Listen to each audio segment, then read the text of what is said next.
both of you, thank you so much for joining us and doing this as well on the podcast. And I think what I really love about this conversation is that I think we're in a time where I think we need a lot more interactions like this, where people with opposing views are willing to come together and debate and things like that. And I think it is a very interesting time where we can do this. But I was thinking maybe just a good way to start this would be maybe just for yourselves, just to introduce yourself to the audience as well, a bit about your background and sort of things like that. Do you want to go first, Dave? Yeah, I'll go first. Well, I'm Dave. I've been a researcher into topics of the truth for about 15 years now. Looked into various aspects of the truth, starting with 9/11 and going on to various different topics from there. So I got into the flat Earth in the summer of 2014. Just come across a strange video talking about weird experiments, and it also told me about the curvature calculation, and I was a bit surprised at what that calculation was, so I went out and tested it and found that I could see way more than I'm supposed to be able to see, and that's what started me off. Yeah, well, over to you, Pierre. Yeah, so I'm a postdoc at the University of Sussex. I'm very happy I'm here. I must say this sort of podcast is probably not something that I would watch myself as a scientist and as a person, but of course this means that this is very different public, from the one that I'm interacting to, and of course that makes it way more interesting. So I'm actually very honored to be here, and I think as you said, we need to have more of these interactions. So for me, I am a researcher at the University of Sussex. I've been here for a few months now, since May, and I study particle physics, which is the fundamental constituent of nature, the one which we can't go any smaller by by observation, essentially. So we have, there is a theory which is essentially self-contained, which is sort of what I do in my daily work, try to see and to understand this theory. And this theory is called the standard model of particle. And so we are trying to essentially measure the free parameters of the standard model with experiments like the Large Hadron Collider, or some experiments I'm working on actually, which is on neutrinos. This is what I am. Cool. So maybe Dave, I was over to you, and I was just going to ask you maybe what some of the sort of the leading points in your mind why you think obviously the Earth is flat. Okay, leading points. Well, the first most obvious is the complete lack of curvature. No matter how much we try and find the pesky curvature, we can't find it. As I said, I mentioned the curvature calculation, which on a 25,000 mile circumference should be 8 inches per mile squared. That's the amount of drop that you should experience. So armed with that calculation, you can go out and if you have a landmark a known distance away, preferably over the sea, because obviously there's nothing in the way, you can do sighting experiments to see how much you're supposed to be able to see, and I guarantee you'll see much more than you're supposed to be able to see. So between that and the gyroscope, that's my pet one. The gyroscope has a property called rigidity in space. That means once it's set spinning, it will stay in its orientation no matter what you do with it, regardless of gravity, regardless of where it is on Earth. It will stay in its original orientation, according to space. So you get aircraft have a gyroscope. They always have a mechanical backup gyroscope in their artificial horizon. So how it works, very, very simply, is before the plane takes off, they're on a level surface, they spin it up so it gives you the true reference to the ground. So once that reference to the ground is set, then they always know where the horizon is, even through thick cloud. It's not because, as the plane sort of does its manoeuvres, the gyroscope will stay in its original orientation. Fundamental principle of gyroscopics. So if a plane is doing, let's say, 4,000 mile trip, I think that's something like 90 degrees. Maybe it might be, I can't remember, but it's probably about 90 degrees, or 60 degrees, I think it is, of arc that it will make over the round Earth. So the artificial horizon should start to roll backwards during straight and level flight, but it doesn't. It tells you that a plane is flying over a plane. Now, people have said that gyroscopes have these things called pendulous vanes, which correct for the curvature. But when you actually look into what these pendulous vanes are there for, it's to stop the other property of a gyroscope, which is called precession. And precession can be induced mechanically by sort of, if it's a vacuum system, by uneven air or particles of dirt in the air, or it can be induced if you do too many manoeuvres. You get to a point where the gyroscope starts tumbling. So they invented these pendulous vanes to stop it tumbling. It doesn't correct for curvature. So that's it. It's those two.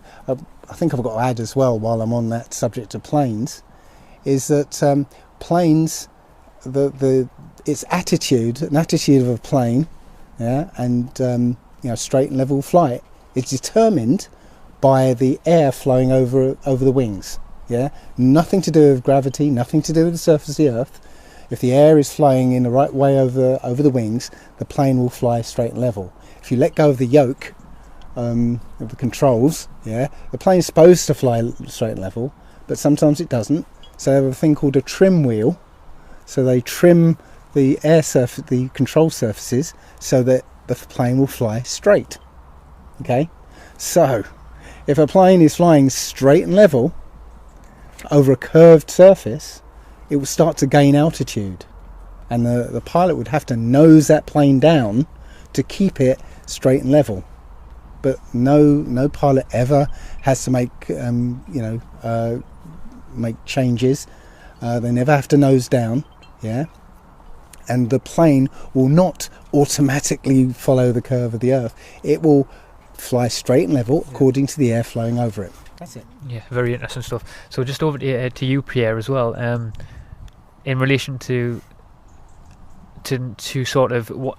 In relation to the same question I said to Dave, but over to you in terms of what's the key points in your mind why you believe in the Earth is round. Sorry. Well,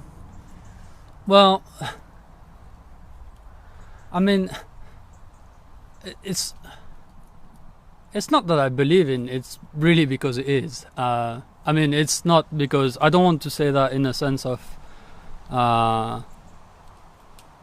Sounding a little bit pedantic, but it's because there is many observations from many different people that are saying the Earth is round, right?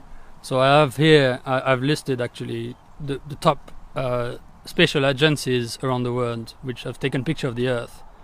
So there is the Chinese National Space Agency, the ESA, the European Space Agency. So if you look on, newspapers on internet, you will find some pictures by national newspapers that have a picture of the round Earth, and that's coming from different sources, and I think this is just a good enough example, right? So a good enough evidence. So there's the Indian Space Research Organization, the Japanese space, the JAXA, NASA, the Russian equivalent Roscosmos. So I think this in itself is probably a good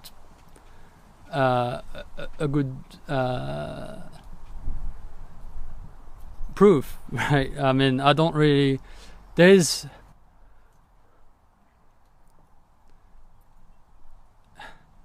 Yeah, it's a bit. So for the fact that, you know, it's because, like, well, yeah, I mean, observation essentially, and the self consistency of all that we know is probably what is the best answer. So we don't observe any object. If we look through a telescope, there's nothing which looks flat in the universe, and that is, you know, that would be very weird. That, you know, once in a billion thing that, well, maybe not billion, but like in a million thing, then we have to have something that says the Earth is different from everything else because it's flat, and that would be, you know, we would have to explain what if the Earth was flat, then there would have to be a theory why every single object that we observe in the cosmos is round, and well, yeah, I think this is already quite a very powerful statistical way of doing it, right? We have many different. If you look through a telescope, you will never see something flat on the in the sky, which is already, you know, like, as far as science is concerned, you know, this is very powerful, right? To have to say, oh, so that means we would be in a very different place, right? We would be in a place where you know, it's very, it would be very particular. I was just going to say before jump in. I'm sure you have some points on that later. Yeah. Did you? I mean, I was just going to dive straight in now, and I was actually going to, because I just want to give you a bit of time to sort of introduce yourselves to the topic yourselves, what you think about it. But I would love to now just basically just open it up and just sort of get straight in the deep of it and allow yourselves to, maybe if you have any questions for Dave, if you have any questions for Pierre. Could I ask you, Dave? Dave, what would you make of what Pierre says there about the various different space organisations that have taken photos of the Earth and it is actually showing a sphere? Right, well, the first and most obvious question is, why does every single photograph of the Earth look different? If you put them all together and look at them, every single one looks different.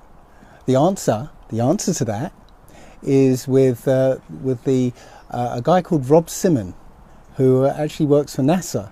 Okay, and his job, as he describes it, and you can find this on YouTube, is creating images from data. Yeah, so he gets a load of data, and he creates a picture of Earth from this data, and you'll see that he says, you know, I have to I take the clouds out, and I have to put a layer over it to simulate the atmosphere. I have to put something called a specular highlight, where it's where the sun would reflect on the sea. I have to, you know, give it depth. I have to make, and he says how he artistically creates this image. It's called the blue marble. Yeah. And he says, I don't know what it's supposed to look like. I'm not an astronaut. I've never seen it, right? But this is what I think it looks like, yeah? Now, I can tell you that in every single one of these space agencies, there's a Rob Simon creating these images from Photoshop. And I think the famous line he says, it is Photoshop. It has to be.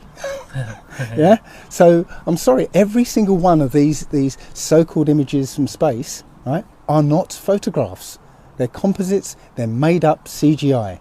And doesn't matter what space agency that who's producing them, they're all getting in on the bandwagon of taking public money for, you know, and giving lies for it. Yeah.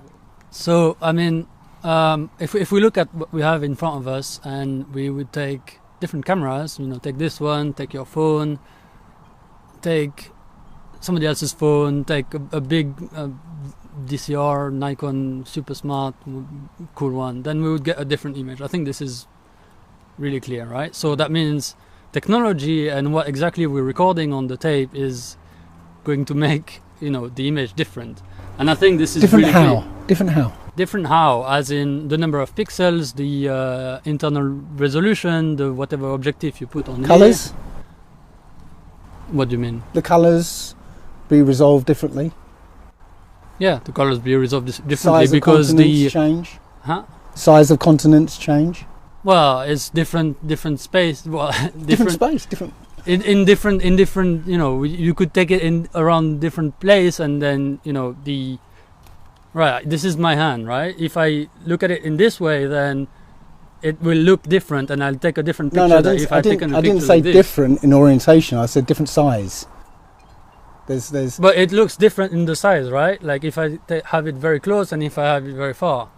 Yeah, but in relation to the Earth, the size of the Earth, yeah.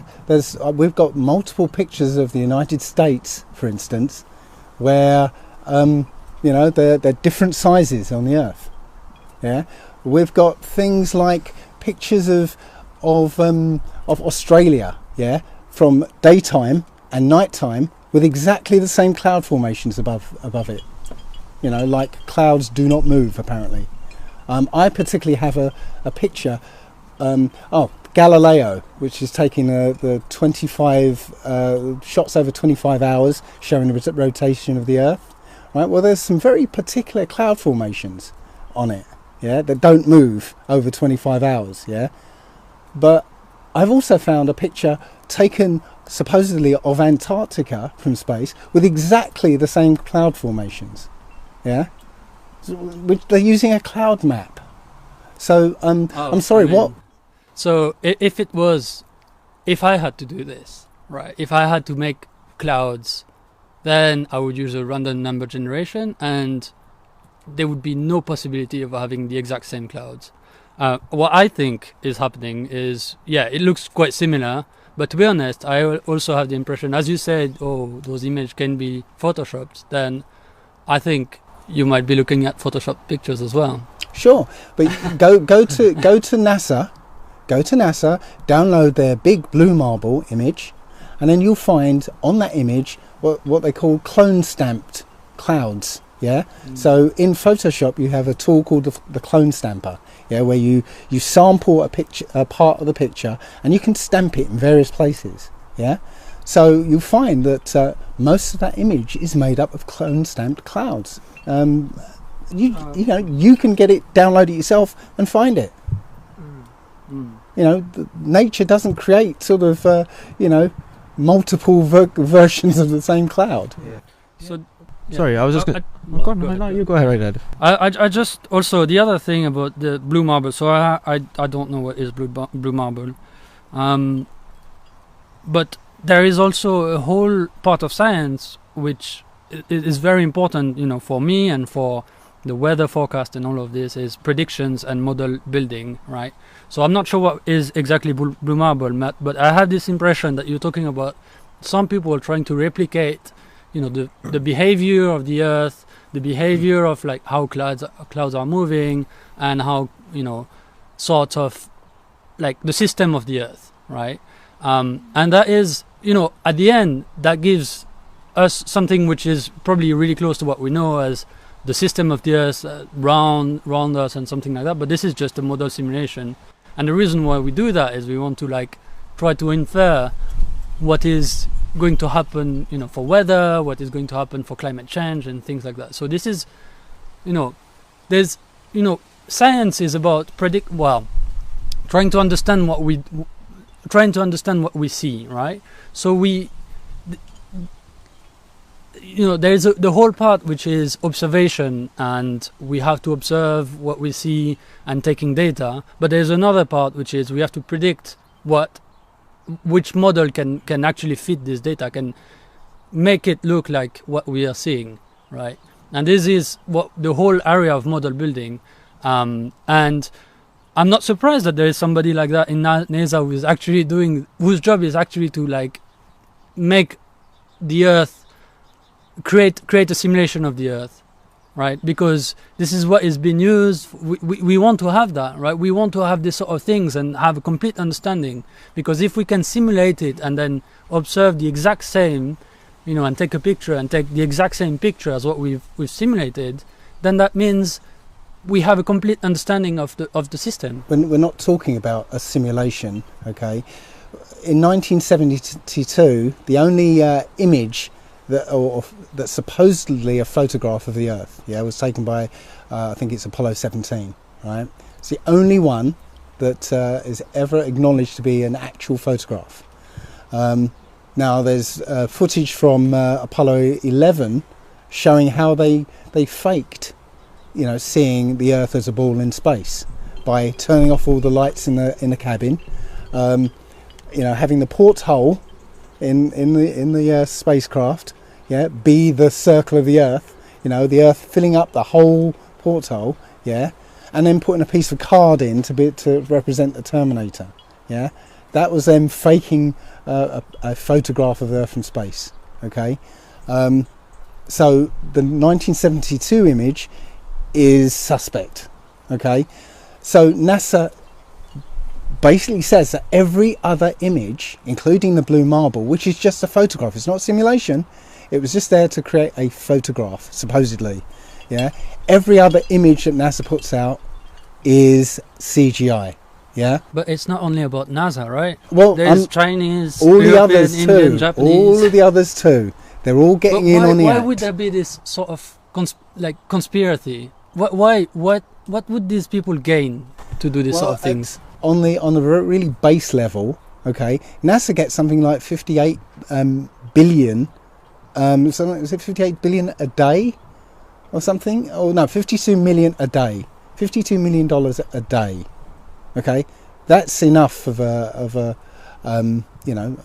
reason to do these things just on its own. There are other reasons for it, but that's that's the one that most people can actually understand. Yeah, if you're getting $52 million a day, right?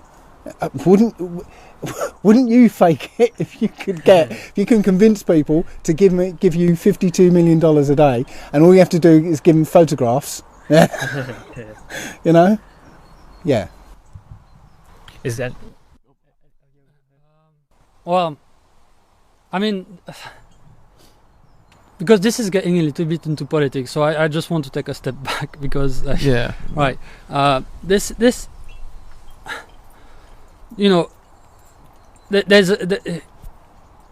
what would it prove for me to convince you of the inverse, right? Because if you told me, right, oh, well, we have, and I'm going to look those up, right, the gyroscopic effect, etc.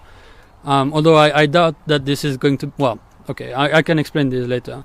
But if you were to come here and have sort of explanation why, for example, we don't observe anything which is flat, why is the sun shining, where does it get its energy from, this sort of things, then I would be ready to be like, okay, maybe the Earth is flat, right?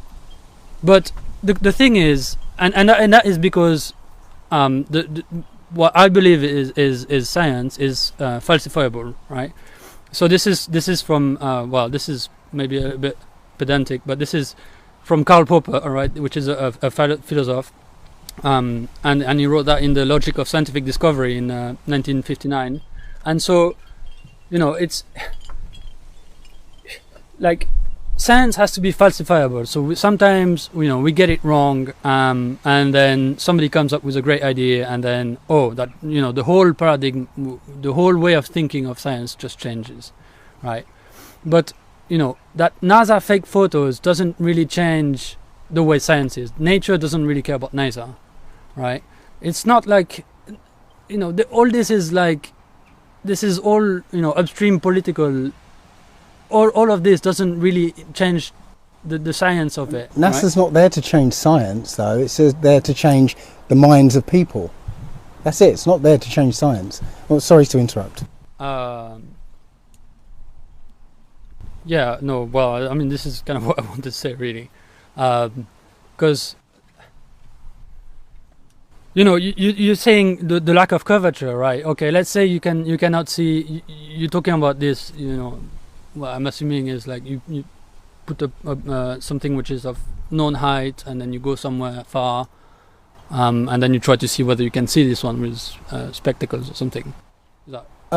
Yeah, it's not so much a known height, but see the bottom of it, for instance. See the bottom of it. Yeah. Right. Well, I mean, at which height do you do your observations? At, how is the sun reflecting? All this sort of thing matter, and you just have to have it. Like you have to go. This is not about. You're not trying to measure the actual radius of curvature, right? You're trying to measure whether the Earth is round or not. It's a different problem, right? So if at any point you go further enough and then you don't see the stick anymore, then the Earth is round. Is that?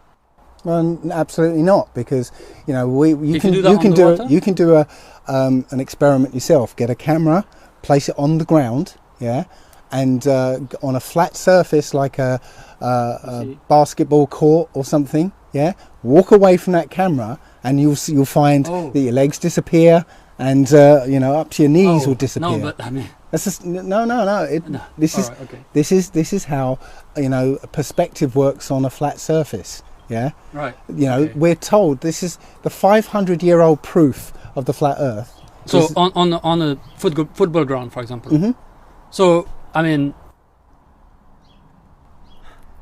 right. Okay. If this is different. This is a different. Okay, misconception then. The curvature of a circle or a sphere, when you take a big radius, tends to be flat, right? That's what it is. Right, but it's not flat.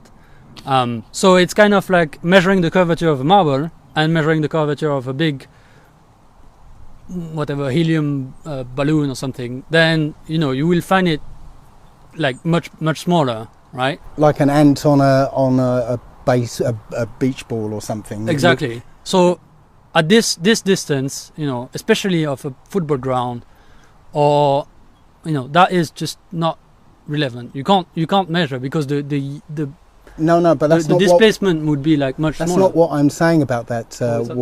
No, I'm saying that this idea that as something goes away from you, it will go over a curve, yeah, because you lose the bottom of it, yeah. No, on a flat surface, yeah, you can actually repeatably demonstrate how just walking away on a flat surface, it appears as though somebody is disappearing below a curve, yeah, but they're not. Obviously, they're on a flat surface.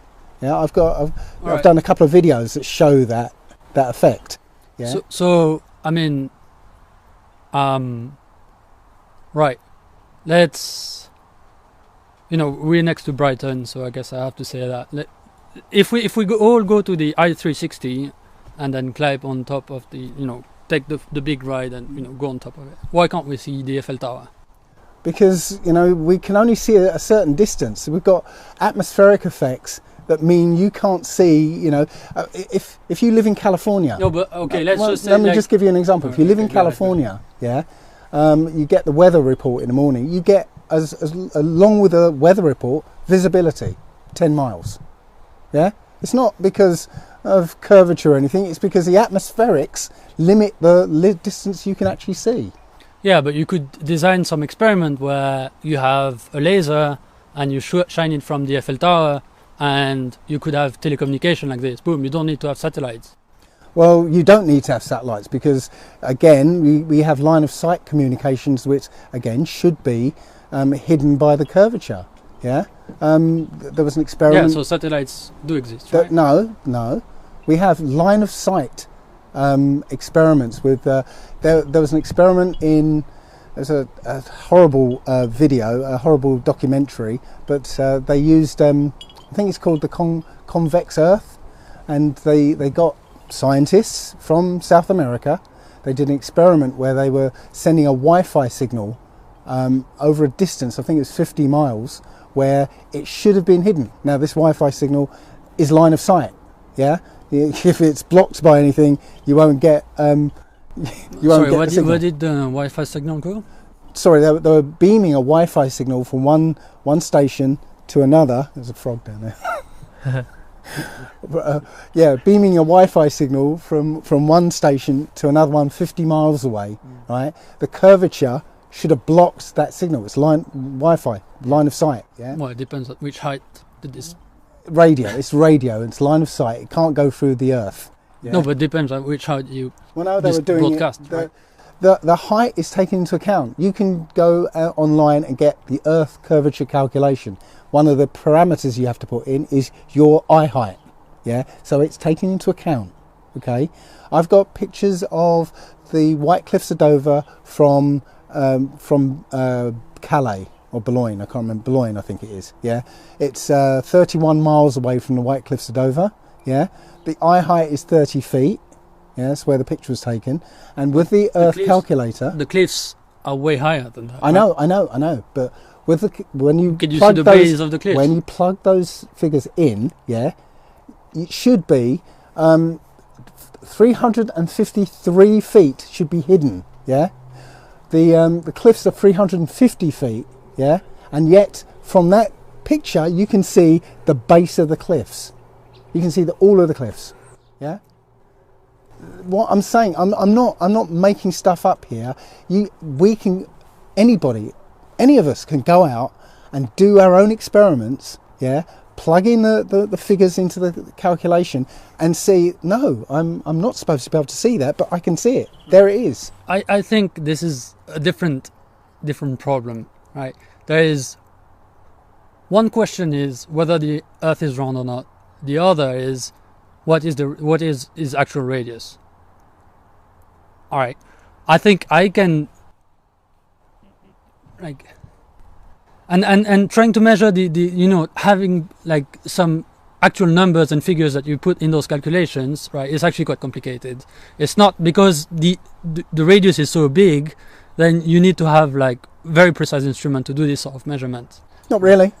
I've got AutoCAD. Well, what is the error on your I've got AutoCAD, yeah? I can draw up the Earth, the right size of the Earth in AutoCAD, and with AutoCAD you can measure. Yeah, but do you know how, for example, if you take a picture, what is, say you take 1 meter stand like what we have in front, and then you want to take a picture of Calais, do you know how much what is the exact altitude? Are you standing on some, something? As I said, you plug in various parameters into the Earth curve calculation. No, but I'm not saying you're making the calculation wrong. I'm saying the error estimation is wrong. But there's no error in it. That's the problem. It's a calculation. That's not scientific then. It's we know how to calculate a circle.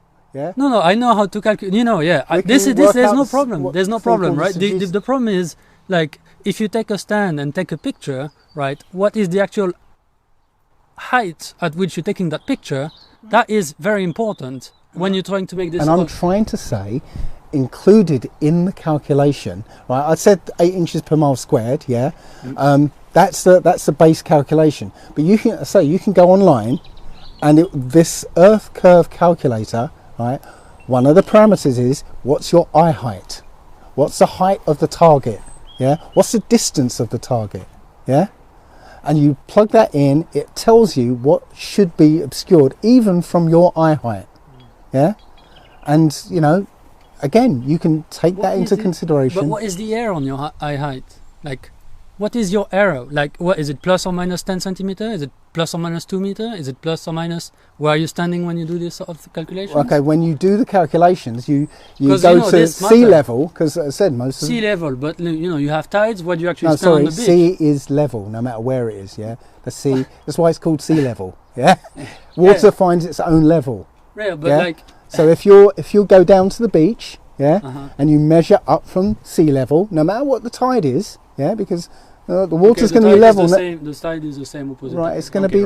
right. So the height above sea level, right? So then you can do. So I would say there is at least 2 or 3 meter in errors in the sea level.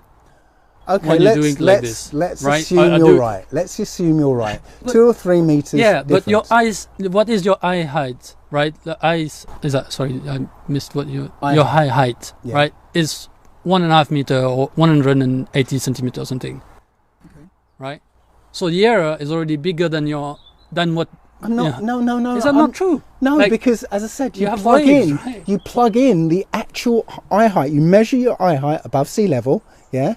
That's one of the things you do to get the right right value. Okay, you include the eye height okay, it calculates what that curvature. So your eye height is in between 0 and 3.5 meter. It's because you have waves and you can't measure exactly where you're standing on the beach, exactly like where is the actual sea level. The actual sea level is where the water is.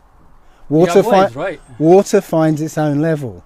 Are you saying that No, I can't I'm measure? Not saying that. I can't I'm measure not saying it. that. I'm just saying that, you know, if you go, where do you stand on the beach? You know, where, like it's like all I'm trying to say is that there's like here's the sand. Here's the water. You measure from where. All I'm trying to say is like for this sort of measurements, right, which are actually required to be quite precise. Okay. You need to have proper error estimation, the error that you're making on every single thing that you want to measure, right, that you're trying to measure, and that is how you're going to make it. And if you do that, well, I can guarantee you that you're going to find that you can see the over whatever you want. Really? Yeah. So you will find that is inconclusive, essentially.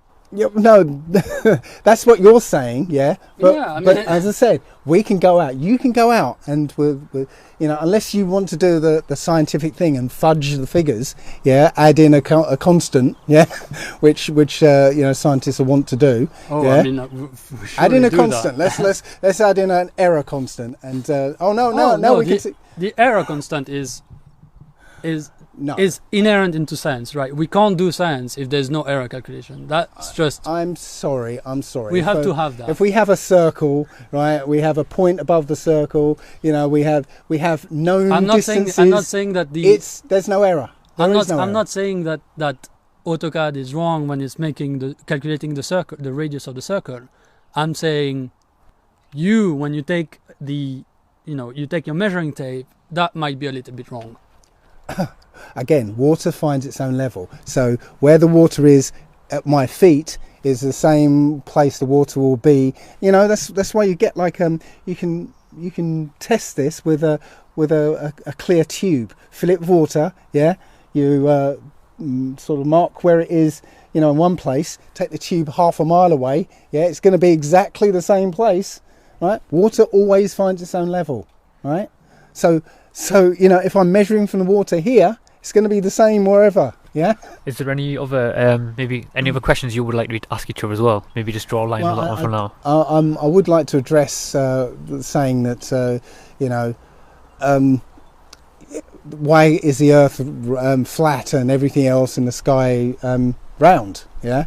Now Pierre said that you know, you've looked through the telescope and you've seen spherical objects up there, yeah? Mm-hmm. Well, that's where I've got a problem, because, you know, it takes two eyes to render 3D, yeah? So if you're looking at something through a telescope, you can only see it in 2D. It's a blob of light. It's not spherical at all. If you see anything spherical with one eye, right, you're making that up. Seriously. Right. You can only render 3D with two eyes. How would that look like then? What I'm How saying would that look like? We would have light. to have like in this extreme, maybe this weird configuration where every single flat object that we observe is looking straight down at us. I'm not saying things are flat. In the stars and what we call the planets and whatever are flat. I'm saying they are lights. Yeah. Have you ever heard of sonoluminescence? No. Sonoluminescence is when you pass ultrasonic sound into a liquid. Yeah, you get it at a precise frequency. What happens is bubbles, it's called cavitation, bubbles will appear and then collapse, and as those bubbles collapse, it emits light, and you literally fire this sound into water and you get a light shining like a star. They call it star in a jar. Yeah, it's not a round light or flat light, or no, it's a light. Okay, so up there are lights in the sky, yeah, and they're not spherical, they're just lights. But even if you categorically said no, they're spheres, you know, if you've got you're on a basketball court and there's lots of basketballs, you know, is the court supposed to be a sphere just because there's all these basketballs around? No, this is a special place. No. This is different, right? We've made the basketball and we've made the tennis court, so that doesn't apply, Well, right? somebody It's made something, this place. something which is mediated by, holds together with gravity is always wrong. Sorry, gravity. Oh, That's another. okay, right. That's another topic.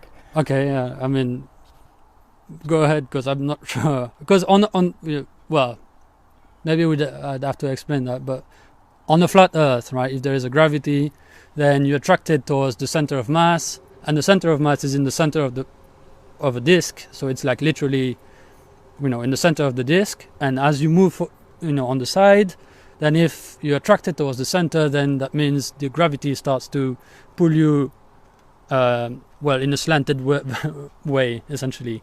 So you'd have to sort of climb towards. It'd be harder and harder to get to the poles, for example. Okay, That's but that's only according to a theory of gravity. Which theory are you talking about? Because it sounds very much like Newtonian to me. yeah. Right. Well, Newton has been proved to be absolutely and completely wrong. Right? Just Einstein came along and created a different model, not based on mysterious forces between two objects. Yeah, there's no mysterious force. Einstein says it's a curvature of space-time. Yeah. Now, both of these theories are there solely to allow this tendency of something to fall to the ground when let go. Yeah. Allow that tendency to make it possible for somebody to stick on the bottom of a ball. That's the only reason there's these theories. Stick in the bottom. I didn't quite catch. Well, the question a child asks, the very first question, what about the people in Australia? Won't they fall off? Well, these theories of gravity are only there to allow, right, this tendency for things to drop when you let go of them, to allow for people to be standing on the bottom of a ball. Yeah, we don't see any evidence of gravity. Yeah, gravity is supposedly a weak force. The weakest out of all the fundamental forces, apparently. Yeah, overcome by magnetism. So, and overcome by magnetism. But what does that mean? mean? Well, the standard experiment or demonstration of how weak gravity is that somebody will get a magnet and lift up a load of paper clips and says, well, this magnet is overcoming the force generated by the entire planet. Yeah. So it's stupid. It really is. Here's an experiment, okay? But I didn't quite catch how that would make gravity. Well, let me false force. Let me show you an experiment. I mean, I think this is quite important, right? Well, this is where I was going. That something is weak doesn't mean it doesn't exist, right? Okay, right. So a vacuum is much more powerful than gravity. We know that because Mythbusters did a show where they used a standard vacuum cleaner to lift a car. Yeah, just like the magnet lifting paper clips. Yeah, a vacuum cleaner literally lifted a car. That power of that vacuum only generated by a vacuum cleaner, not the vacuum of space. Yeah, it was able to lift a car. Right. So we have a vacuum outside of this Earth, apparently. Right. Which is... But, if you stop making the vacuum in this vacuum cleaner, which I think actually it might be, some sort of magnet which actually did that, but maybe I don't know. If it's vacuum, it's vacuum. Yeah. Maybe if you remove the vacuum, then doesn't the car go, Yes, as soon as they switched the vacuum cleaner off, it fell. Right. So the point I'm trying to make is... The vacuum generated by a standard vacuum cleaner, right, was able to lift a car on the surface of the Earth, where the gravity is strongest, yeah, easily lift this car, okay? Now we have a vacuum which is many times, orders of magnitude, more powerful than the vacuum generated by that vacuum cleaner, yeah, acting on the atmosphere of this ball Earth, okay? So why isn't all the atmosphere dragged off into space? Because... whenever we see a high pressure next to a lower pressure, there's movement from high to low. Always. Yeah? So we've got a pressurized system, the Earth, right next to an unpressurized system, space, and no movement from one to the other. Right? There's no barrier in the way, apparently. Yeah, so there should be a movement, and the only thing that's supposedly stopping this movement is this weak force called gravity, which I've already just shown is overcome by just a piddly little vacuum generated by a vacuum cleaner. I mean, this is something that you can try, right? Try yourself. Let's try. We can try on this table. We'll try on this table. Let's take a vacuum cleaner and let's try to see if we can lift it. Well, if you see the Mythbusters, Let's thing, just see if we. I mean, this is something that we can do, right? Is this table heavier than a car? Yes or no? Heavier than a car. Is this table heavier than a car? No, it's not. Right? So therefore, you need to have a weaker vacuum to actually lift it up, right? Yeah. Okay. So let's just take whatever vacuum cleaner and just actually try here. No, do you think that this we could do the same with a plunger? Actually, if we get a good enough seal on the plunger, yeah, put it on there and we'll lift a table. That's a vacuum. We create a vacuum with a plunger, yeah. Yeah. And it sticks. You if said it's got a good enough cleaner. seal. You said vacuum cleaner. It doesn't matter. The vacuum No, cleaner. the vacuum cleaner You said is the vacuum source of the vacuum. Right. It doesn't matter where the source of the vacuum is. Yeah. It's just a vacuum, a lack of atmosphere. Yeah. You can create one with a suction pad. Yeah. Oh yeah. Okay. Definitely. And that vacuum, that minute vacuum compared to the vacuum of space, will lift that table. Yeah. We'll even lift a car if you get a good enough seal. Yeah. That's what I'm saying. If you've got a minuscule vacuum that can overcome gravity here on a surface where gravity is supposedly strongest, yeah, why isn't it not sucking off all the blowing all the air into the vacuum, yeah, so that we should be not being able to breathe right now? Because well, in a sense it is, right? Because the Earth gets thinner when you go higher, right? So yeah, there's no movement of the Earth towards the space, but like the Earth, it's not like you get a straight sort of like one time where it just becomes vacuum, right? It's like the Earth gets thinner and thinner, and then at the end it just gets nothing. Okay, let's go with that. Okay, so let's imagine this table's the Earth, and we've got the atmosphere here, and right now there's no vacuum attached to it. So let's say it's not thin; it's the vacuum. The atmosphere is like full strength up here as well. Okay, now we apply a vacuum. Right, the molecules at the top start to go off into space, yeah, because they're right next to the vacuum, yeah. So they go off, and now you've got a lower level because now this lot's been taken away, yeah. So now you're down here, okay. Now this is next to the vacuum, that gets taken away, and this is next to the vacuum, and that gets taken away, and so on all the way down until there's no air left. Because as I said, even down here, a small vacuum will overcome gravity. So yeah. No, I mean, I don't know what is the thing. So if you want to, I don't know what is the what is the reason for this. Well, all I'm saying is I don't understand the model, because the model does not make sense. You can't have a pressurized system next to a vacuum and hope to keep the pressurized system without having a barrier in the way. Yeah, I don't know. I haven't thought of these questions. Is there any other question that you would like to ask Dave on? Yeah, I mean, how what about okay. So gravity is weak, and then gravity is weak, and then we're not experiencing gravity. Is that what you're meaning? I'm saying I'm just trying to see what is the actual conclusion. Okay, I'm saying that we don't have gravity; we have density and buoyancy. An experiment, the thought experiment I'll give you here is, imagine if you had a gas bottle, yeah, an empty gas bottle, and you weigh it, and then zero out that weight, so the gas bottle is reading 0 on the scale, yeah. Yeah, you tower it. Yeah, so you just zero it out, so you're ignoring the weight of the gas bottle, and you fill that gas bottle with 1 pound of helium. Okay, so it'd be filled with liquid helium, and you can measure it, so it's a pound. Yeah. Evacuate that helium, that pound of helium, into a balloon. Hold the balloon and hold a pound weight. If you let go of them, what's going to happen? Yeah, it's going to fly. Balloon's going to go up, the weight's going to go down. They both weigh a pound.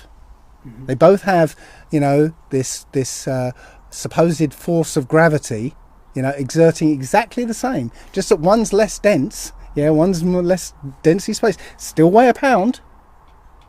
One goes up, one goes down. Yeah, it's density and buoyancy. Anything denser than the air will go down. Anything less dense than the air will go up. I've got videos of somebody taking an anvil. What is that saying? Like, is that saying that gravity doesn't exist? What is it saying? Because this is gravity, of course, this is right? Like, balloon fly up.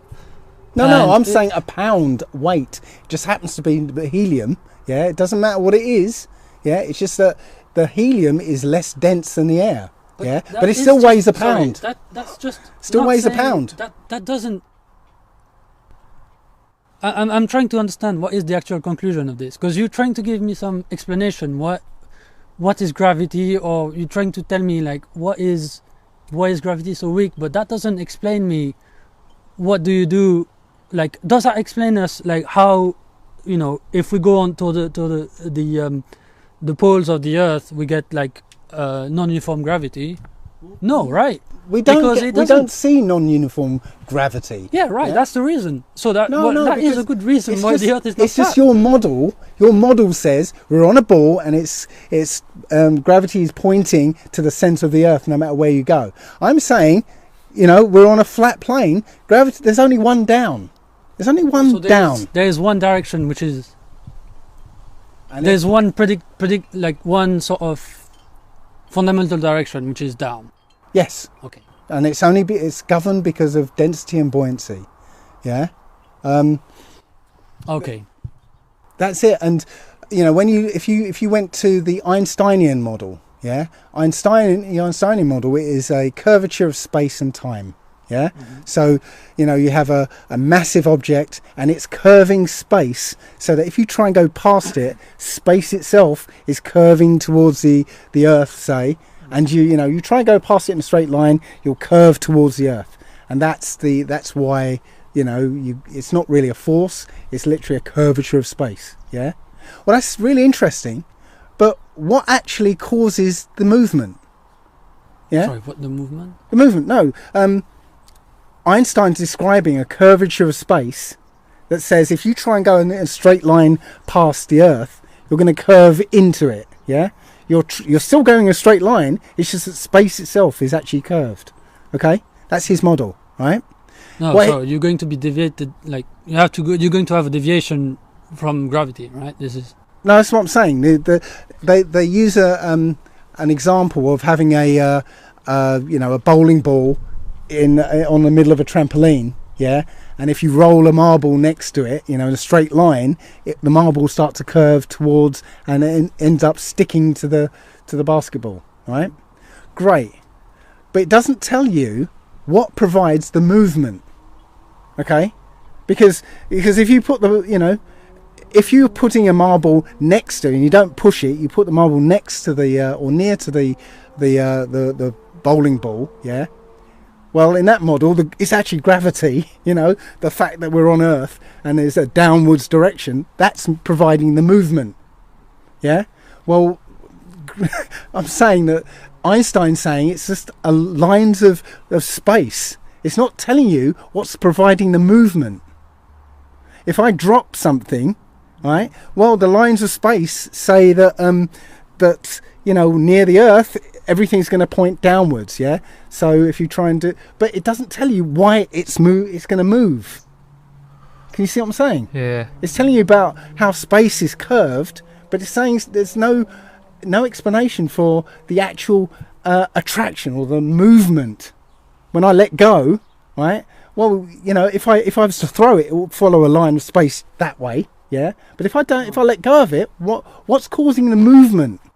So the reason, right, okay. So this is actually quite a complicated question, and I think I know the answer. Right. The reason is because you are considering a three-dimensional space, right? Well, three-dimensional space, which is of course the reason. But you need to like, of course, but there's also time, right? And if you calculate the actual distance, right, including those three like dimension plus time, then you will find that it's not moving. Sorry? Because no, it is like it's a bit of it's a mathematical. Well, I don't know if it's right. It's so the right. So this you're referring as the fact that there is a curvature on space and etc. And then the light when it's shown, then it gets deflected, right? Yes. So, yeah, I mean, this is because we are thinking as time and space as being completely two different entities, and in fact, if you're calculating the displacements according to essentially the time and the space, then yeah, that quantity remains constant. So it's a bit of a mathematical, well, I would say trick, but it's just, yeah, it is like that, really. Well, again, as I said, if you had the bowling ball in the middle of a trampoline, deflecting the trampoline down towards the bowling ball, yeah. Mm-hmm.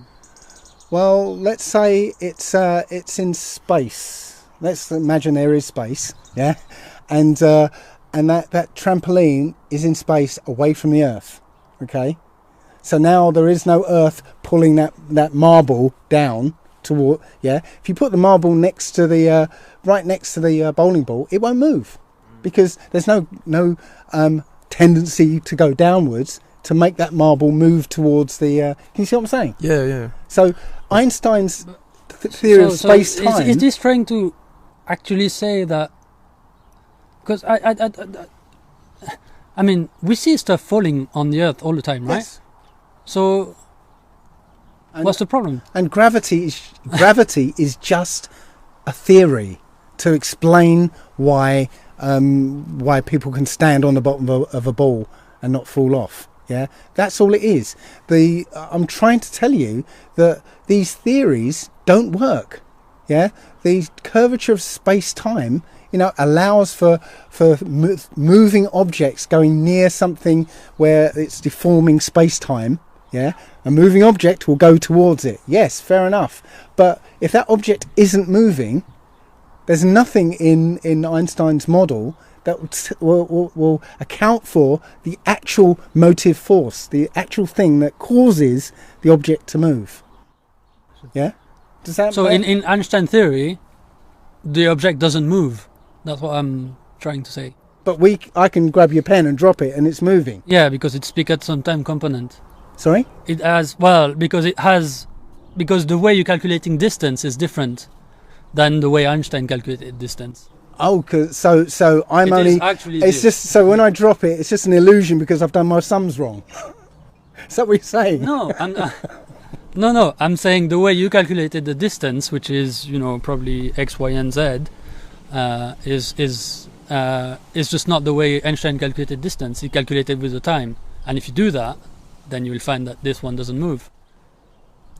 Okay, well, I'm sorry. No, but I mean, I'm sorry. That's just blinding me with bullshit. I'm afraid because that makes no sense to me.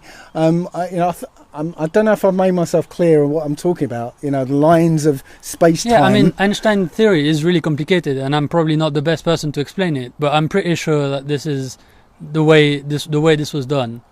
That you have to, if you want to talk about gravity and potential of attractions, then you have to actually take into account the time component.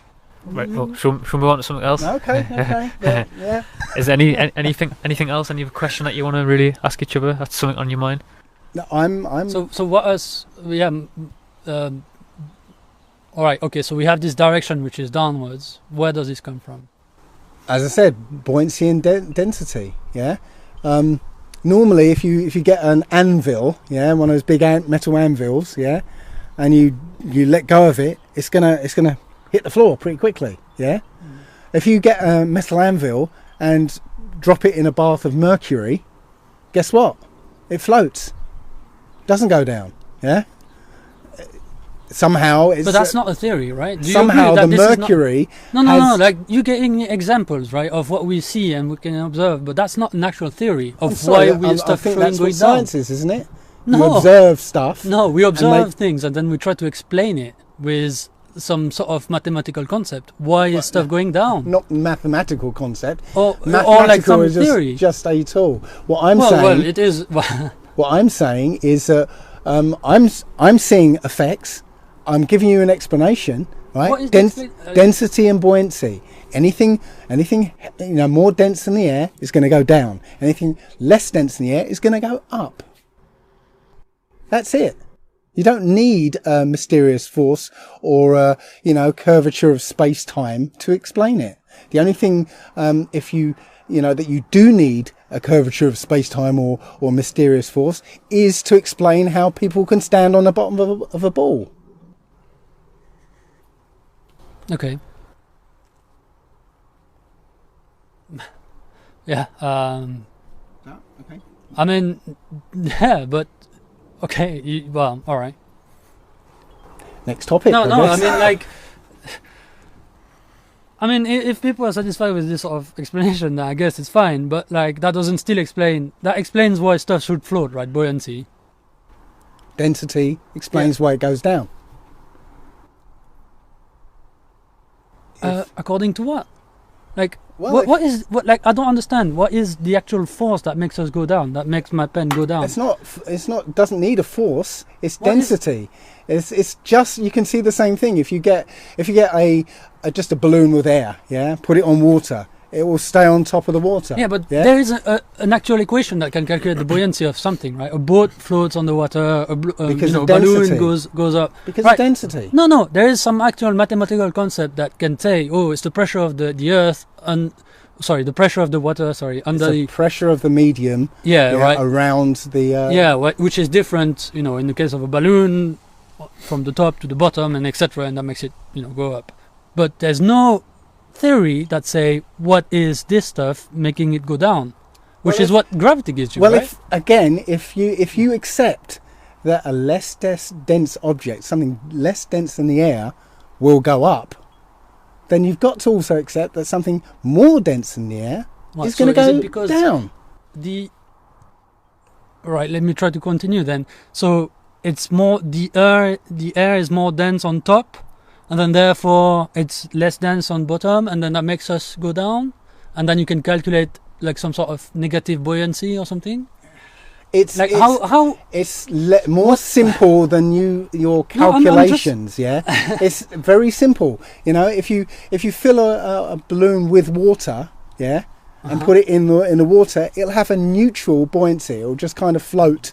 If you fill it with a liquid like light oil, it will float. If you fill it with heavy oil, it will sink. It doesn't need calculations. I agree with this. There's no problem with this, right? Like stuff floats on the water and balloon go up. There's no problem with this. The problem is, how do stuff stay on the ground? I just fail to understand it. I'm sorry. Because that pen is more dense than the air around it. Yeah. Okay. So now the air cannot. How does the air cannot support it? Yeah. The air can no longer support it because it's heavier than the air. It's denser than the air. Yeah, I've already explained how heaviness doesn't come into it because a pound of helium and a pound of iron, will go in two different directions. Okay, one more topic maybe. One more question. Yep. Do you want to ask Pierre one question or anything? Well, not really, because the difference is I grew up in the same model that Pierre lives in at the moment. Yeah, I understand. I actually spent ages learning Einstein, because I thought it was real, so I know the model that you're living in, unless you, that doesn't make you right. That doesn't give any credit to what you're saying, right? Like whether you know what I know or you don't know what I know. This is just let's just agree that this is just a rhetorical. and it doesn't really change anything. So yeah. Yeah. Again, I'm not saying I'm not trying to disparage you or anything. I'm just saying that I understand your model. So so far nobody's actually come to me with something I've not heard before. Yeah, it's because we've all grown up with the same model. You know, we've all grown up with this. Yeah, and all I'm saying is, when you look at it, that model doesn't make sense. You know, you can paper it over with lots of calculations and mathematics, but fundamentally it doesn't make sense. Our senses tell us what this Earth is. Yeah, our eyes tell us it's a flat surface. Our senses tell us we're not moving. Yeah, and before anyone says, you should only feel acceleration. Well, when you're moving in a circle, that's acceleration. You're always constantly accelerating in different directions, so you would feel it. Yeah, we don't feel it. We're being accelerated in several different directions all at once. Yeah. Except if this acceleration is really small and then you couldn't measure it, right? Well, I don't know, 1,000 miles an hour, rotation of the Earth, 67,000 miles an hour around the Sun, 400,000 miles an hour being dragged along by the Sun. No, those are big numbers, but when there's a big radius, that doesn't, 400,000 miles an hour. Yeah, no, I mean, this bigger than the radius of the Earth. Yeah, I mean, and there is, 10 to 25 atoms in this stuff. These are big numbers, but that doesn't make it... That doesn't change the validity or something, right? So if a number is small, like if something is small or big, that's sort of irrelevant to like. So you know what? If I'm sitting in a car and that car moves off at like 5 miles an hour, I feel it. I feel that acceleration. 5 miles an hour. No, 2 miles an hour. I'd feel it. So you're talking about speed, right? Talking about acceleration. Ooh, sorry, excuse me. I think the fire's gone out. Got a blank. You're talking about speed, but that's different from acceleration, right? The thing that you will find is going from 0 to 5 miles per hour, right? That's acceleration. Moving around in a circle is acceleration. Yeah, moving at constant speed, in a straight line is not acceleration. But moving at a constant speed in a circle is acceleration. Yeah, centripetal. Yes, acceleration. Yeah, I'm telling you that we're moving, supposedly in this model, in several different directions, at once, accelerating in all of these directions, and we don't feel it. We can have a lake that's perfectly still. You can drop a feather and it'll lightly go straight down, while we're being hurtled in several different directions at once. So no, this model doesn't match our senses. Okay. Anything like to add before we sort of wrap up? Yeah. Well, sorry.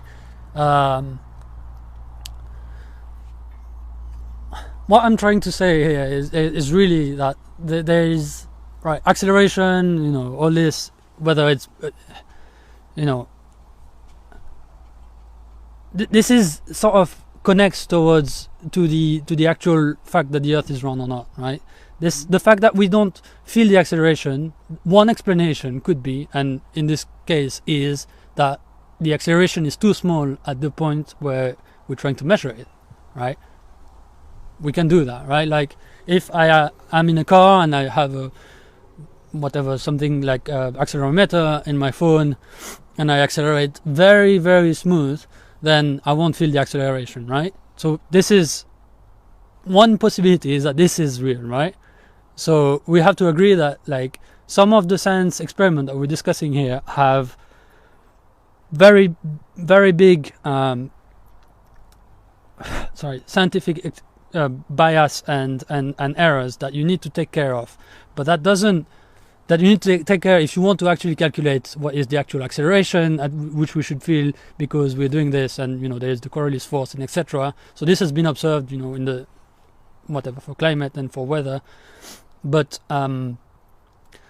those experiments are interesting because we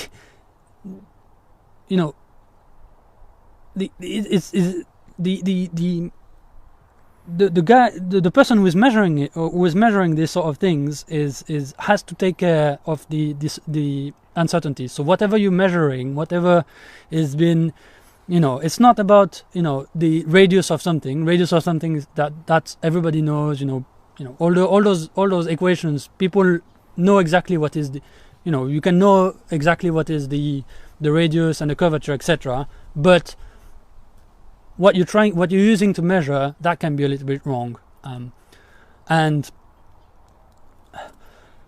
I'm sorry, and having and making mistakes in those measurements is, somehow it's a different answer than answering whether the Earth is round or not, right? So it's are you trying to if you're trying to measure the actual acceleration, then you need to have a very precise apparatus. If you want to prove that the Earth is round, is round, then maybe you need to have a less precise apparatus, right? And the fact that you can't see further away, the fact that if you see, we've discussed about this already, but these are different questions in science, right? Trying to measure the radius of the Earth and trying to determine whether the Earth is round or flat. That's, in a sense, that's a very different question. So, yeah, we should be careful about that. That's kind of what I want to say. Well, you also mentioned the Coriolis force, which is interesting because it's not a force at all. It's an effect. Yeah, it's like you get two kids on a roundabout, yeah, being spun around, yeah, and one kid rolls a ball to the other, and that ball appears to the other kid, to make a deflection to one side, yeah, but it only appears to it because if you're looking from above the roundabout, yeah, that ball is going in a straight line. There's no force being applied to it. It's just the appearance of that ball to the people on the spinning system. There's no force, yeah.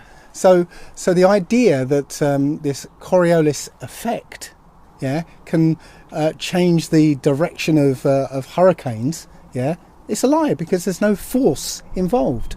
It's just an effect. And they just made this idea of a force, calling it a force, so that it might sound like it will affect the course of hurricanes. Yeah, that's it. We don't observe a Coriolis effect.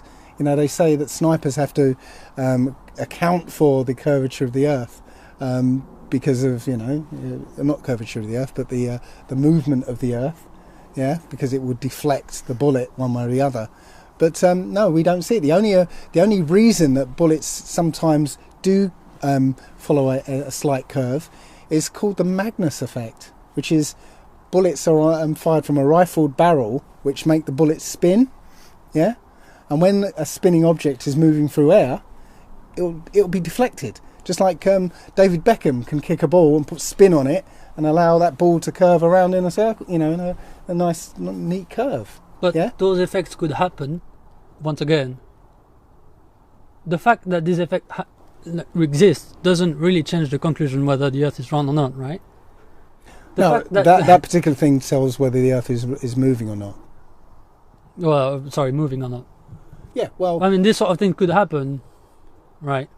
Well, you get the Magnus effect curve. If the acceleration was small enough so that you couldn't see it at a distance of... You get the Magnus effect curve. It doesn't matter which direction you shoot in. You would only get this Coriolis effect if you shoot north or south. It's only north or south when you get the deflection. Yeah, so you can get both, right? Right, but I'm saying Magnus effects will occur no matter which direction you fire in. Yeah, you don't, and it works the same no matter which direction you fire in. So you don't get any kind of increase when you fire north or south, right? Planes, right, don't have to fly north to go west. Yeah, to take into account of this, the Earth is moving. Yeah, so no, it's sorry, I know. Yeah, I think we're all freezing a bit. But anyway, thank you, honestly, thank you so much for both of you doing this. I think, like I said earlier when I first started the podcast, I really do appreciate that you have both come forward with obviously alternate approaches to whatever this is, and I think it's going to be a great insight into people, so people can really sort of just, even if the listener at home who's listening to this or watching whatever, just one thing that on both sides have said, they just go and do a little bit of research themselves, and then from there they can find their own truths. So I want to say thank you so much for both of you for doing this. I really do appreciate it. Thank you. Thank you very much. It was very interesting to talk with you. Thank you.